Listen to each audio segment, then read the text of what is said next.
On the 10th anniversary of our relationship, my fiancée Emily Carter was overseas on a business trip with her assistant, Ryan Kim. I called her more than a dozen times. Not a single answer. While my calls were still being ignored, Ryan updated his social media. The video he posted? Him in a dimly lit hotel room, a woman's silhouette behind him slowly taking off her silk blouse, her back and shoulder blades outlined in that kind of lighting that just screams intimacy. The caption read, "Went abroad with a hotshot attorney to see the world. She teaches me law during the day and life at night." I didn't rage, I didn't spiral. Instead, I liked the post and dropped a comment, "Go ahead, don't stop, reach your climax." That's when Emily finally called me back. Her voice, cold and annoyed, sliced through the ringtone. "James, what the hell is wrong with you? Why are you being sarcastic like that online? You scared Ryan into tears. It was just a joke. Don't tell me you've forgotten how to take a joke." Her words came at me like bullets, rapid fire and self-righteous. I didn't respond to her accusations. I just calmly said, "Let's break up." Silence followed on the other end of the line, only a few seconds, but it felt like years.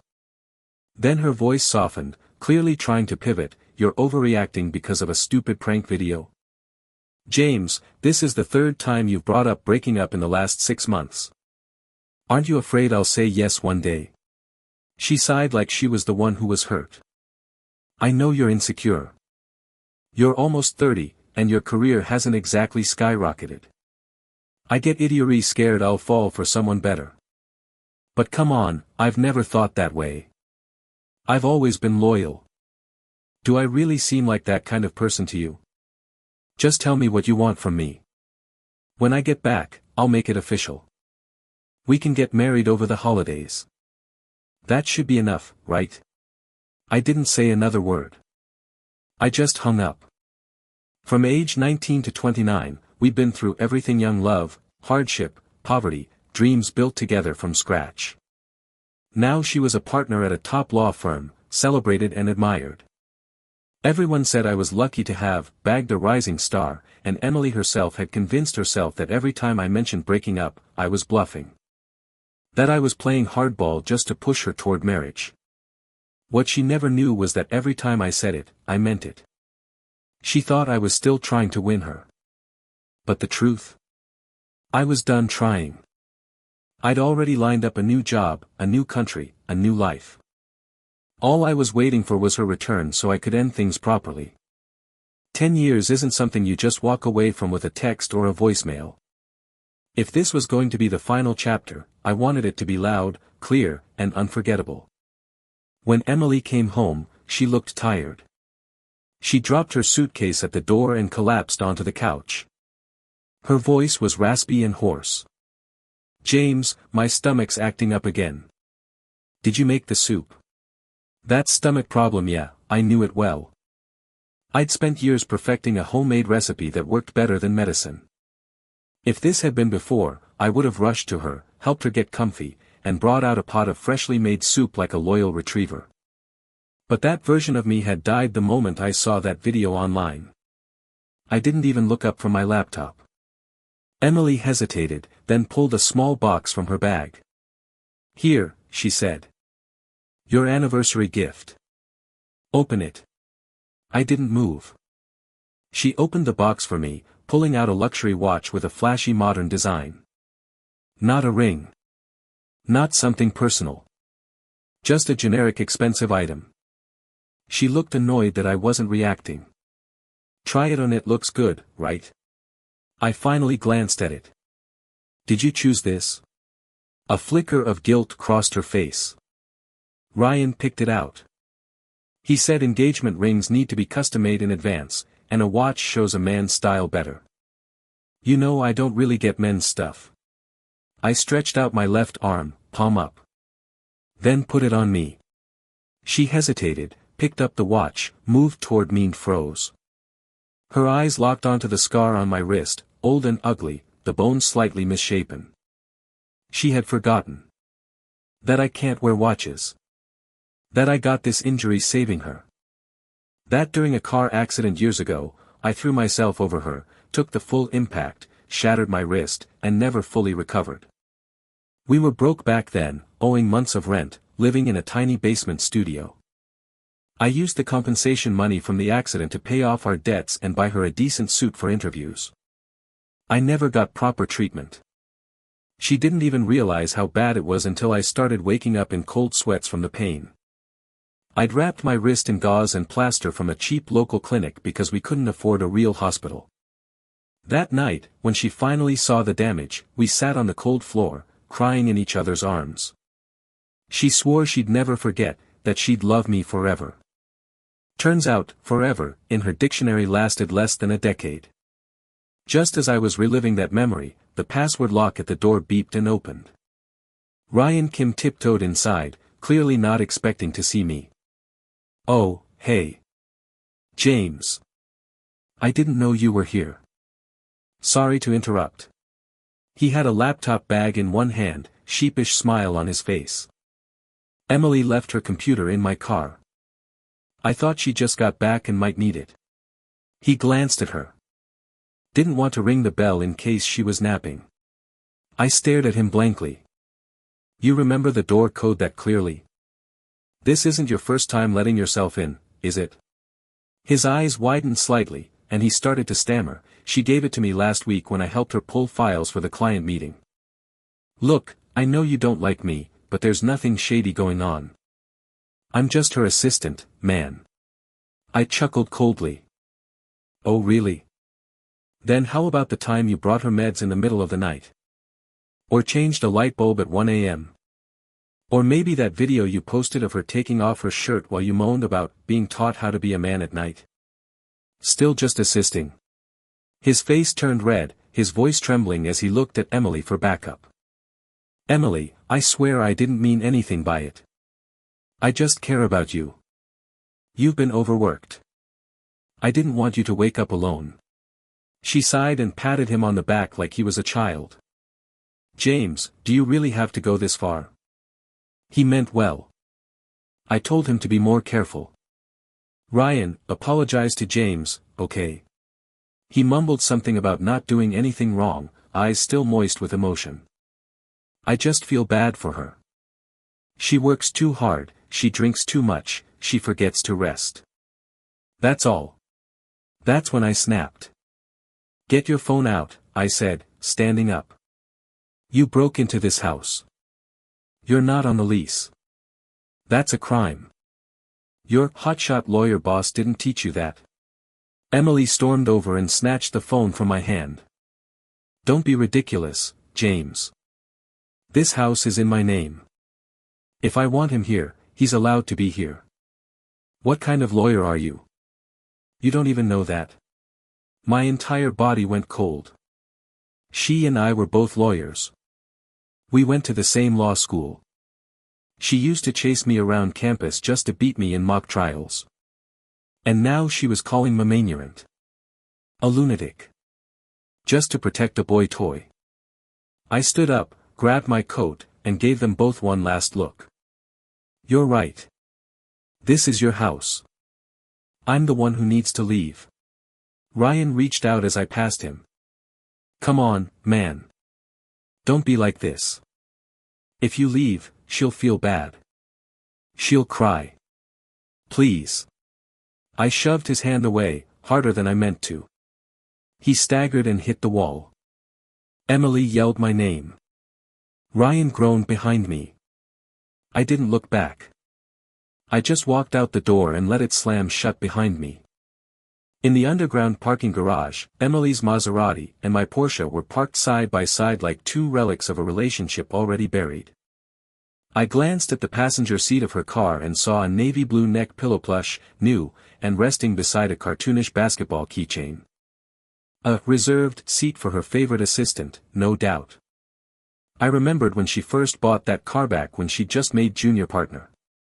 She was so proud that day, practically beaming as she insisted the car be registered under my name. We'd driven out of the city together, celebrating her success. I'd wanted to toss a soft pillow on the seat to help with my cervical pain, but she laughed and said it looked too childish, not professional enough. Guess professionalism takes a back seat when there's a boy toy to impress. I got in my own car, started the engine, and drove out onto the city streets.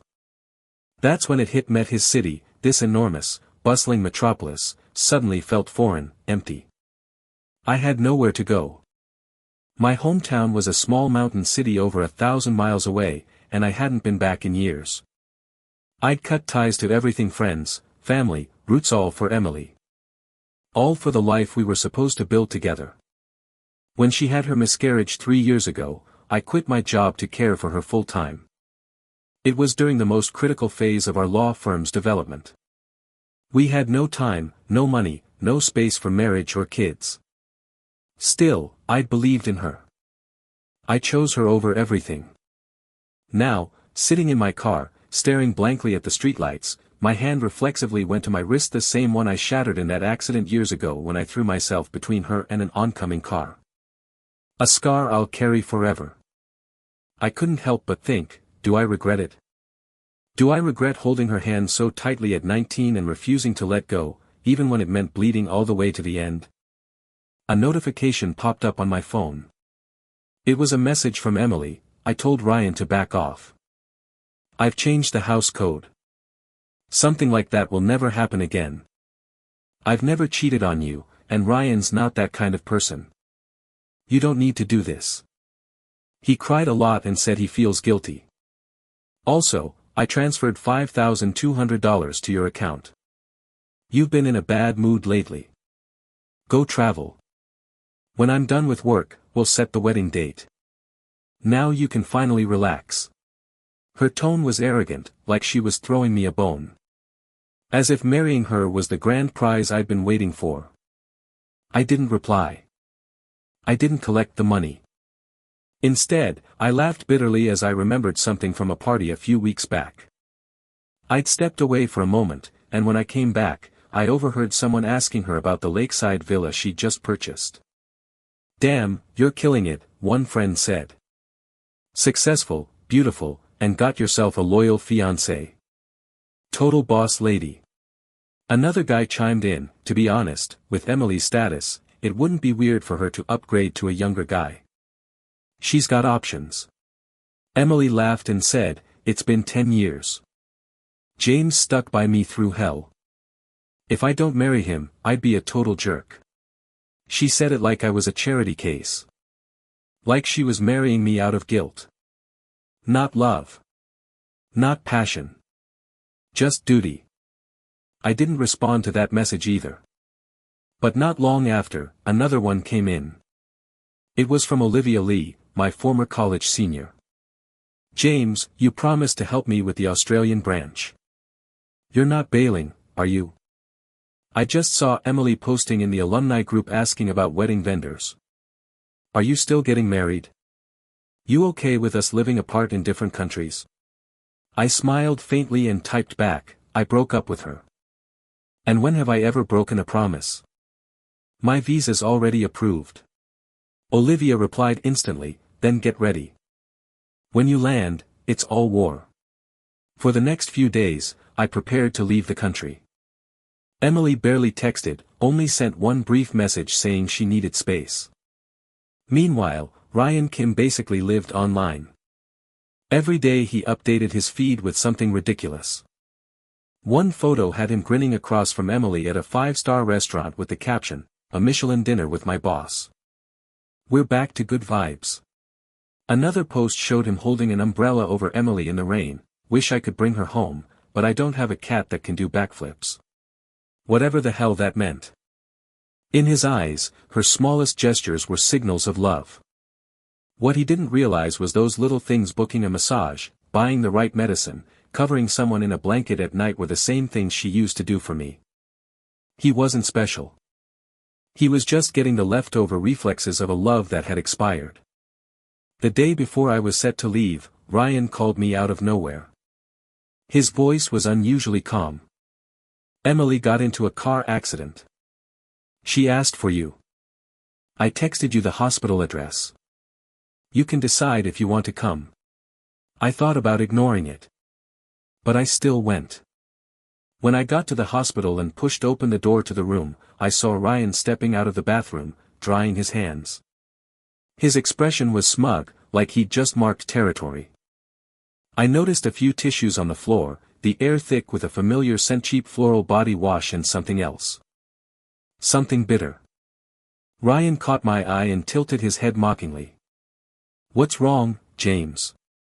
Looking for your fiancée?" His voice oozed sarcasm. I stared at him, my chest boiling. Then I turned and walked away. I couldn't stand to be in that room for one more second. Some people didn't deserve closure. They didn't deserve dignity. Not after what they'd done. And certainly not after the lies they kept telling to protect it. That night, I packed the last of my things and deleted every trace of her from my life. I even changed my number. I didn't want classmates reaching out with pity or fake concern. But of course, they still did. A few tracked me down on old platforms, messaging me things like, "Hey, I heard you and Emily are on the rocks. What happened? You two were perfect." Or, "Emily told me it was just a misunderstanding with her assistant. Don't be rash, man. You two are getting married soon." I stared at their words with a blank expression. They didn't get it. And they never would. There's no such thing as real empathy in this world. Even I, when I was younger, never would have imagined that I'd one day be this cold, this detached, this unwilling to ever look at that woman again. After the fifth or sixth person messaged me, I changed my bio on all platforms to one simple line: "We broke up." That's it. I wasn't explaining anything. Not about Emily. Not about Ryan. Not about the 10 years I lost chasing something that was never real. I wasn't a victim anymore. I wasn't a tragic love story. I was just a man who finally decided enough was enough. When I landed in Australia, Olivia was waiting for me at the airport. "Welcome to freedom," she said with a grin. Olivia hadn't changed much. Still that same warm, sharp, dependable woman from college. She was the vice captain to my debate team captain, always backing me up, always watching my blind spots. People used to say we'd end up together. They were surprised when I chose Emily back then.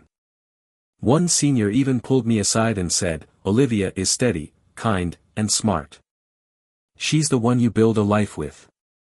Emily's passionate, yes, but that kind of fire burns out." I laughed it off back then, all because Emily had been so good to me. But I didn't realize until now that her goodness had an expiration date. Everything she did for Ryan now she used to do for me. She just copied and pasted the same routine onto someone else. And he thought he was special. He thought he'd won. What a joke. When you're in love, you believe in feelings. When you fall out of love, you finally understand the value of character. Sadly, I learned that a little too late. I couldn't wait to throw myself into work, but Olivia insisted on dragging me around Australia first. "You're finally here," she said, arms crossed, sunglasses on, "and I'm not letting you bury yourself in law books without at least one beach day." So I let her. I didn't fight it. I needed it more than I realized. Sun on my face, sand under my feet, a cold drink in my hand. It had been years since I last remembered what real freedom felt like.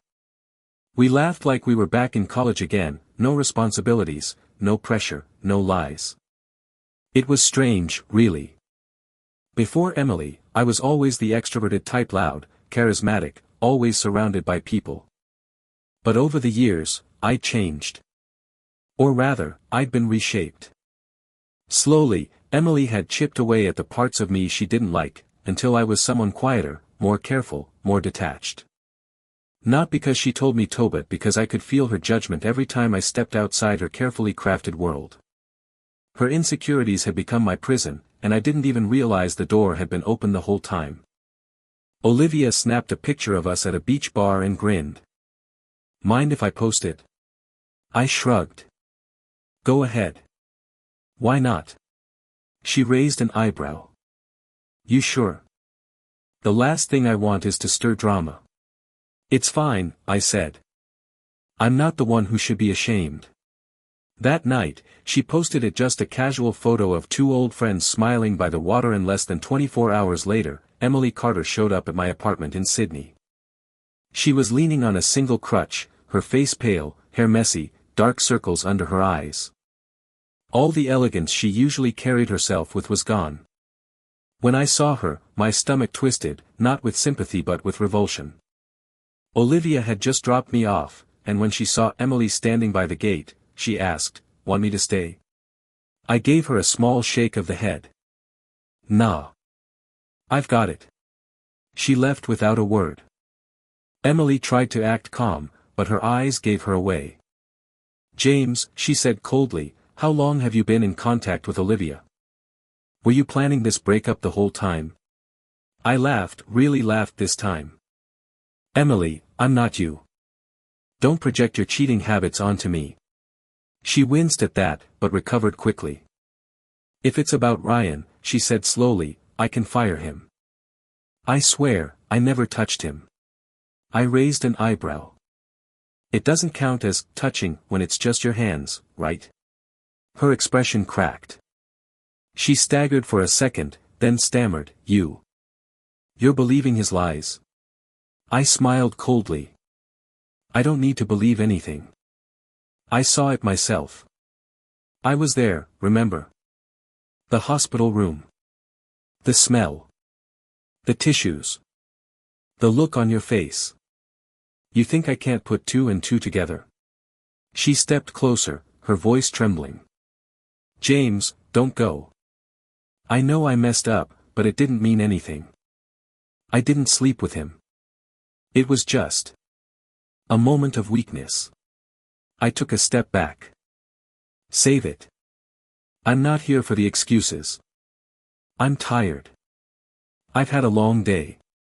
I'd like to rest now." And that's when she snapped.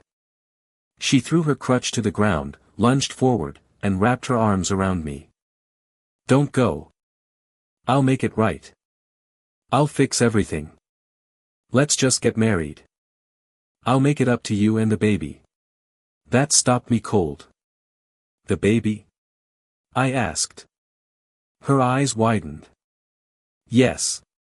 The IVF was successful. We can finally be a family.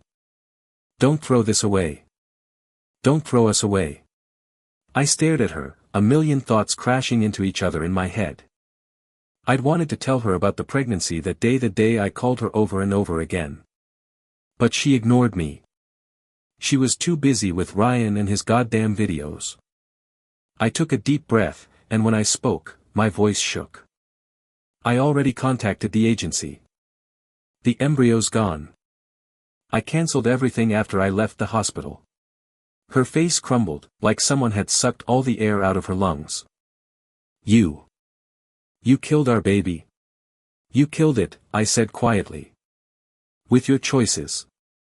With your arrogance. With your silence." She collapsed to the ground, sobbing into her hands. "How could you do this to me?" I looked down at her with something between pity and disgust. "You never answered my calls that day. You didn't even think to check why I was calling. You don't love me, Emily. You love the idea of being admired. And when I stopped admiring you, I stopped being useful." She tried to argue, but I didn't let her. "You think I never told anyone what you did?" I haven't. Not once. Even now, your reputation is still intact. So do me one last favor. Don't ruin the final bit of dignity I'm giving you. Walk away."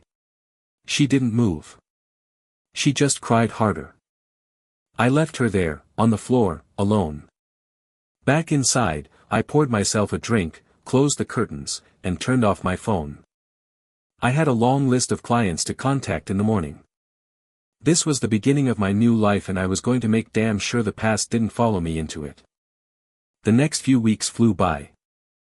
I poured myself into work, helped Olivia expand the firm's domestic arm, and slowly began rebuilding my network back in the States. That's when the class reunion invite landed in my inbox. At first, I ignored it. But Olivia raised an eyebrow. You're going. Don't argue. And so, I went. Back to New York. Back to where it all began. We arrived at the banquet hall together, and of course, the first people we ran into were Emily and Ryan. He was dressed like a GQ model wannabe, tight suit, flashy watch, the whole package. He clung to her like a lifeline, and she let him. Her limp was gone. Her makeup was perfect. And the way she looked at me. Like she'd never cried at my feet. Like I was just another mistake she'd outgrown. Someone gasped, "Wait, James, are you dating Olivia now?" I smiled. Nope. We're business partners. Ryan rolled his eyes and muttered, "You really broke her heart, man. You were so cold." Before I could even react, Olivia stepped forward and said, "You're the one who said Emily taught you how to be a man at night, right? How's that working out for you?" Ryan turned red. "That was a joke." "Then maybe keep your jokes to yourself," she said. "You're embarrassing her. And yourself." The room went quiet, people exchanging glances. One of my old classmates, Nathan, the loudmouth, couldn't help himself. "Emily, girl, stop pretending. You've been dragging James along for 10 years. Everyone knew it. You didn't want to marry him until people started asking questions. He was loyal to a fault, and you threw him aside for a pretty face. Don't act like he's the bad guy now." Emily's jaw tightened, but she didn't respond. Ryan shifted awkwardly, then blurted out, "They're just jealous I'm younger. That's all." "Except that's all you've got," I said. "You've got nothing else to offer but age." He opened his mouth to retaliate, but Emily cut him off. "Enough." Her voice was low, dangerous. "Let's go." The two of them walked out in silence, and I didn't look back. For the first time in years, I felt free. No guilt. No regret. Just clarity. Emily Carter had made her choice. And now, I was finally living mine. After the reunion, Olivia and I returned to the grind with full force, and I didn't waste a second getting down to business. While everyone assumed I had walked away from Emily Carter's law firm empty-handed, they underestimated one thing: I was the architect behind everything. Back when I couldn't sleep the night of our 10th anniversary, the same night she was entertaining her assistant while ignoring my calls, I copied every important file from her laptop. The access wasn't even difficult. Emily had been using the same damn password for years, and her arrogance made her careless. I didn't even tell Olivia what I'd done. I wasn't trying to play dirty, I just wanted what was mine. For years, I poured my soul into that firm. I wrote proposals, built client pipelines, developed strategies, even mentored junior staff behind the scenes while she basked in the spotlight. Now, I used all that knowledge against her. Every client she had targeted in her future expansion pitch. I got to them first. Every loophole she overlooked, I filled it. Everything she did well, I did better. Everything she forgot, I remembered. Slowly but surely, I built a reputation not as James, the ex-fiancé, but as James Walker, the shark in a suit who didn't miss. By the time Emily realized what was happening, it was already too late. 9 out of 10 of her future leads had signed with me. Even some of her long-term clients were planning to jump ship once their contracts expired. Word spread fast: James is back, and he's not playing games. Rumor had it, Emily was scrambling, reaching out to every connection she had, trying to secure business to meet the requirements of a gambling clause she'd stupidly signed with her partners back when she thought she was invincible. But the tide was turning, and she was drowning. Meanwhile, Ryan Kim never left her side. Every few days, he'd post some sickeningly sweet status update: "Business may be down, but love is strong. We'll rebuild everything together." It would have been funny if it weren't so pathetic. Rebuild what, Ryan? Your grammar. Your basic understanding of law. You couldn't draft a complaint letter without Google. I almost felt bad. Almost. Then again, I wasn't the one who told the world that my fiancé taught me how to be a person at night. You reap what you sow. One late night, after a brutal client pitch that I nailed effortlessly, I came home to find Emily waiting on the bench outside my apartment complex. She looked thinner, paler, like the stress had eaten her alive. Her lips were cracked, and her voice was hoarse when she said, "James, do you really hate me so much that you have to destroy everything?" I stared at her for a long time, then said flatly, "I don't hate you. I'm just playing fair. You forgot I'm a lawyer too." She blinked at me, startled. "If this is just revenge, I don't care. Take it all. I'll give it all up. Just come back. Please." I chuckled. "You think I want what you have? I just don't want you to walk away thinking you didn't lose anything. You always thought I was the lucky one. Truth is, you were. And you blew it." She looked like I'd slapped her. "I never meant for it to end like this. I still love you. I never stopped." I tilted my head. "That's funny. Because the night I saw you and Ryan at the hospital, I deleted our embryo." Her eyes widened in horror. "You did what?" "Terminated the agreement," I said, tone icy. "We don't have a child anymore. That future is gone. Because you made a choice, and so did I." She took a step back, her whole body shaking. "James, that baby. That was our hope. You can't just, you gave up on me first," I cut in. "You ignored my calls on the most important night of our lives. You let another man into our home. You let him stay in our bed. And now, you want to erase all that with crocodile tears. Sorry. Doesn't work like that." Her voice cracked. "But I didn't sleep with him. I swear. I was just mad. I didn't think you'd actually leave." "Well," I said, "you thought wrong." She tried to argue more, but I walked away. I'd said my piece. I owed her nothing. Later that week, news started to circulate that Emily's firm was on the verge of collapse. Her partners had activated the gambling clause.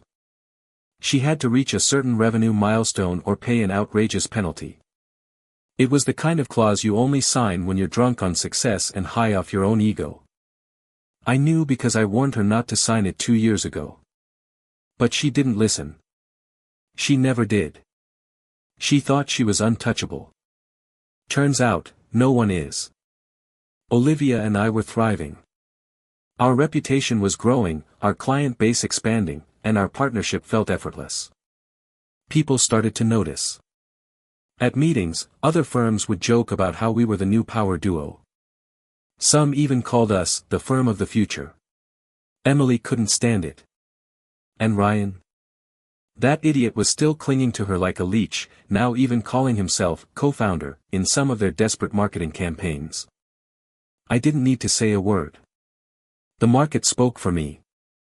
But then came the part one didn't expect. I was home late one night, flipping channels, when I saw their faces on a legal news segment. Emily Carter and Ryan Kim. The headline: Former hotshot attorney sentenced to 10 years in prison for involuntary injury. My remote dropped from my hand. Apparently, during a drunken argument, Emily pushed Ryan down the stairs. He fractured his spine and was left permanently paralyzed. She was arrested, tried, and convicted. 10 years. Just like that. The report showed footage of the courtroom: Emily in handcuffs, face gaunt, hair tied back like a shadow of her former self. Ryan in a wheelchair, expression blank, staring off into space. I turned off the TV.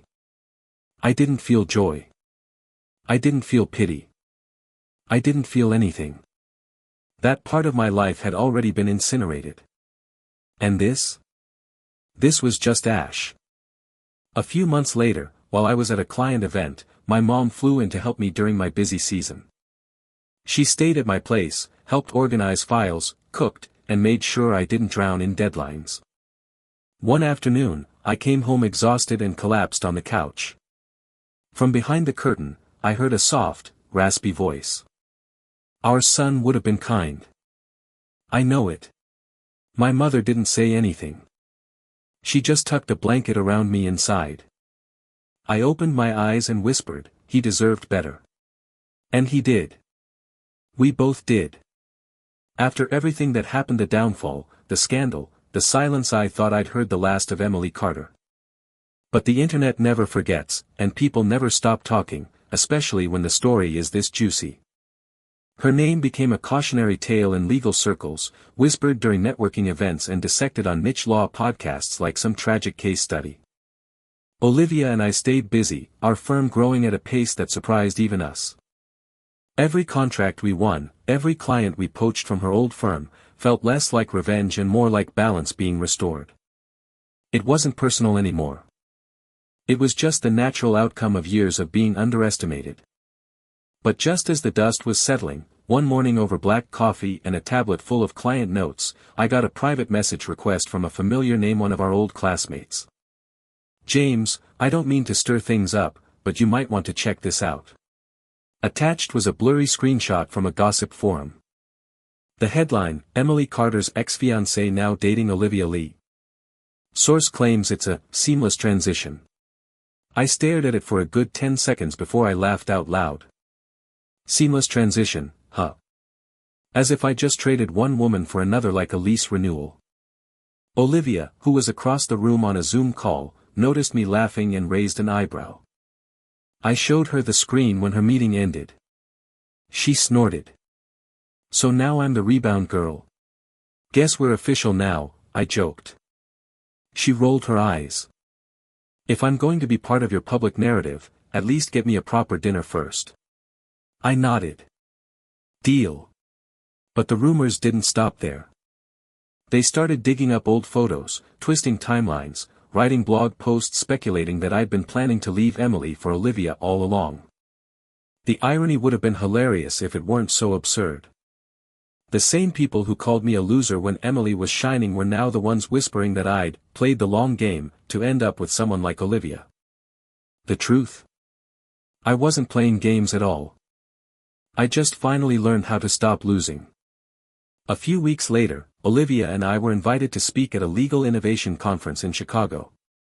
It was a huge deal, with firms from all over the country sending reps to hear about AI integration in casework, client retention, and international expansion. We were slotted as keynote speakers. During the Q&A, someone actually asked me, Mr. Walker, how did you bounce back so quickly after your previous firm? Shifted directions. The polite way of saying imploded. I smiled coolly. Simple. I never left. I was the one who built most of it to begin with. A murmur of amusement rippled through the crowd. But it was true. I didn't reinvent myself. I just stopped letting other people take credit for my work. After the talk, Olivia and I were mobbed with business cards and collaboration offers. One firm even invited us to their exclusive rooftop cocktail event.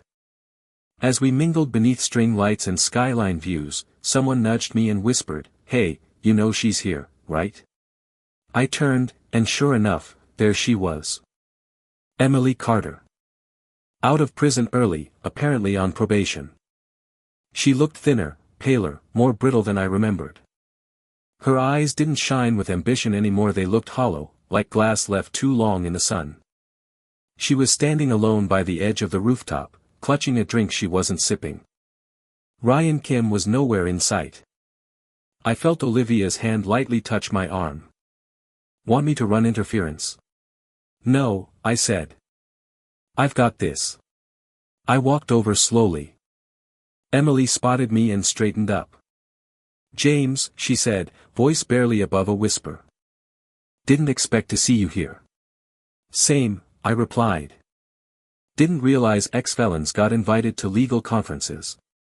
Her face twisted. "I got the invite before." "Everything."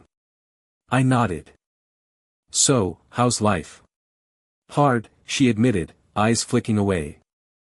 "Harder than I imagined. I'm not practicing. No one will hire me. I thought about teaching, but even universities want someone. Cleaner. Actions have consequences," I said simply. She looked like she wanted to argue, but stopped herself. "I'm not here to cause trouble," she said. "I just wanted to see if you're doing okay." I tilted my head. "Now you care." "I always cared," she said softly. "I just got lost." I looked at her for a long time.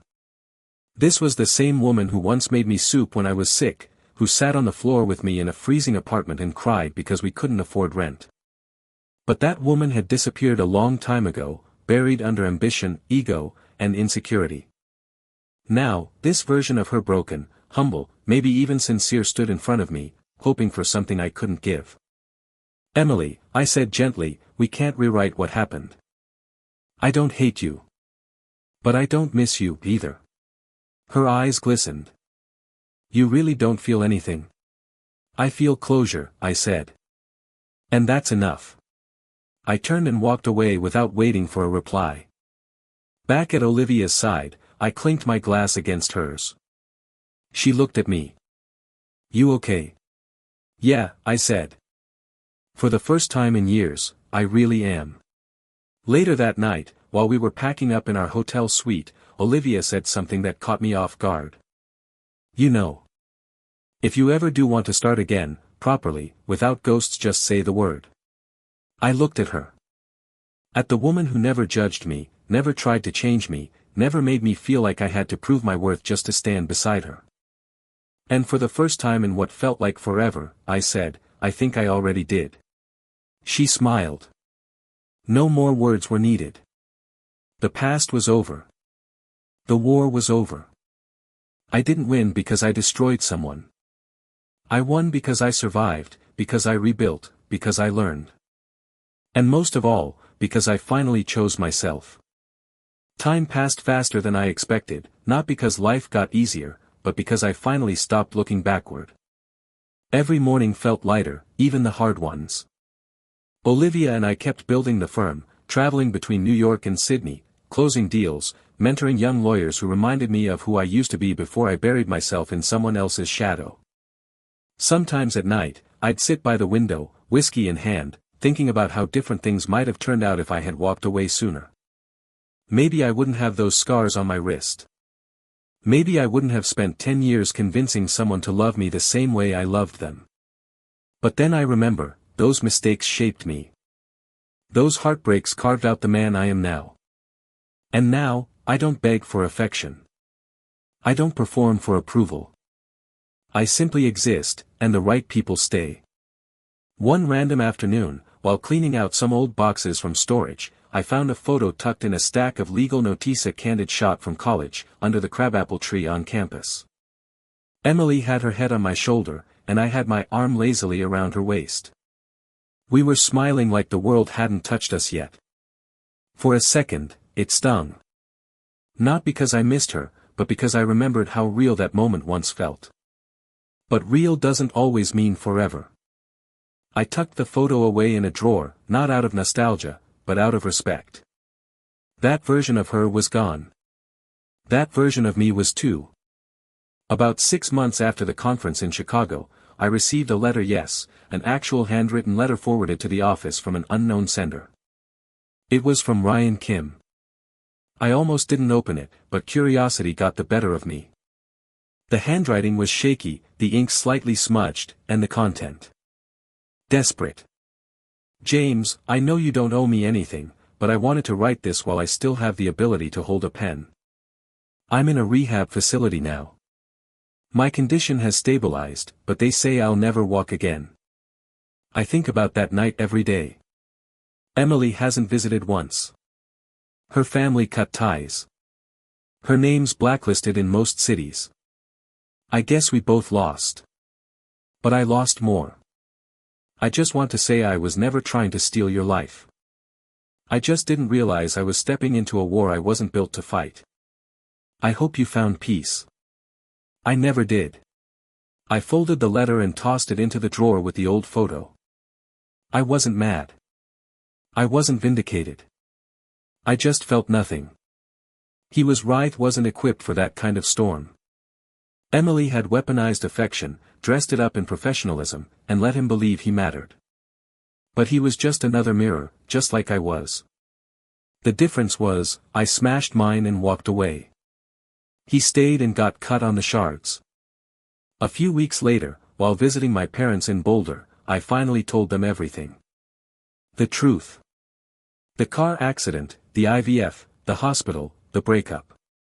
My mom cried quietly. My dad just nodded, his expression unreadable. When I finished, he poured 2 glasses of Baijuhi's favorite and handed one to me. To your future, he said. And to not looking back. We clinked glasses. That night, I slept better than I had in years. One morning, Olivia came over holding 2 coffees and said, I have an idea. I raised an eyebrow. Dangerous sentence. She grinned. Let's start a mentorship program. For law grads who can't afford big city training but have real talent. I blinked. That's actually brilliant. She winked. Of course it is. I'm the brains, remember? That's how it started. Walker and Lee Scholars. We took in 3 students that year.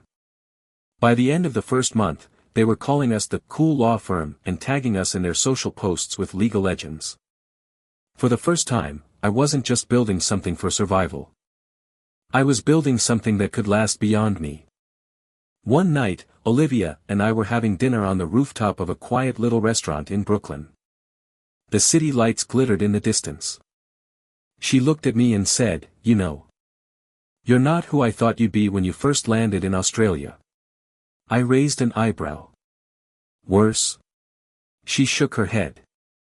Stronger. Calmer. Sharper. Like a blade that's been tempered just enough not to snap. I looked at her for a long second. You're part of that, you know. Only part, she said softly. The rest you earned. I reached across the table and took her hand. No grand speeches. No fireworks. Just that quiet moment of knowing this was right. A year passed. Then another. Emily faded from public memory, her name mentioned less and less, her story archived under articles no one clicks on anymore. I heard through a friend that she took a plea deal to reduce her sentence, then left the country after serving time. Ryan moved into a long-term care facility. That part of my life became a footnote, not a headline. And me? I kept going.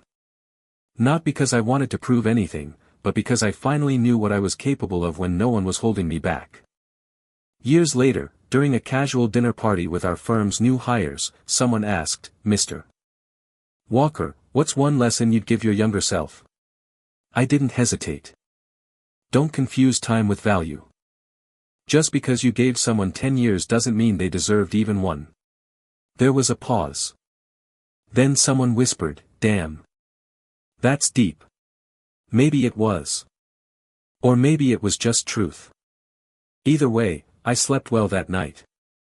And for once, I dreamed of nothing but tomorrow.